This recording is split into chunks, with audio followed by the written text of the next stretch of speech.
Good afternoon. Let me begin by first of all thanking our colleague, Ambassador Ilyasan, and the Permanent Mission of Kazakhstan for maintaining this very useful tradition.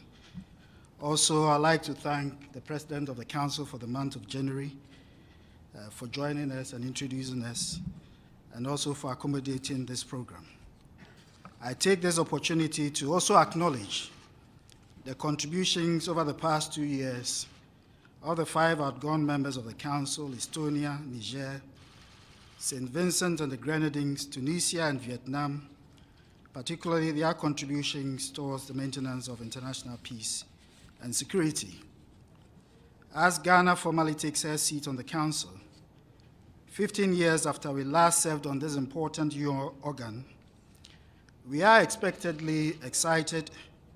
by the opportunity to make a bigger contribution to the maintenance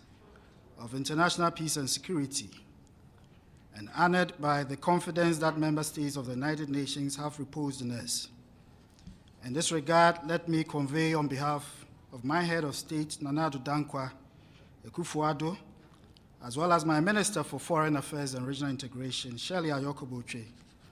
Ghana's deep appreciation once again to all member states. Ghana comes onto the Council with a burden, the burden and expectations of the estimated 2 billion people who live in fragile contexts and conflict areas around the world, and the over 20% of the population of Africa who continue to endure the ravaging effects of conflicts. We are under no illusions of the challenges we face in resolving the prevailing conflict situations, nor the enduring nature of the emerging threats to international peace and security, such as violent extremism, the proliferation of terrorism, insurgencies, enhanced activities of transnational criminal organizations, and the impact of climate change to the security situation of some parts of our world. However, when we look back to 15 years ago,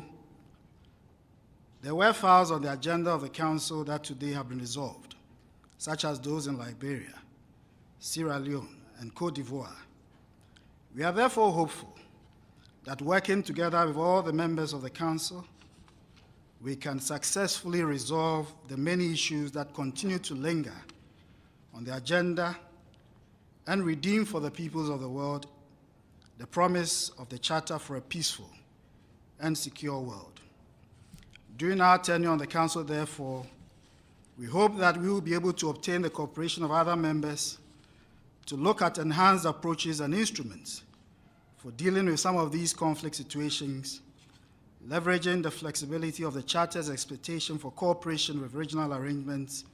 as contained in Chapter 8 of the Charter of the United Nations. I'd like to conclude by congratulating all the other members of the Council and offer our open arms of cooperation and working together. I thank you very much for your kind attention.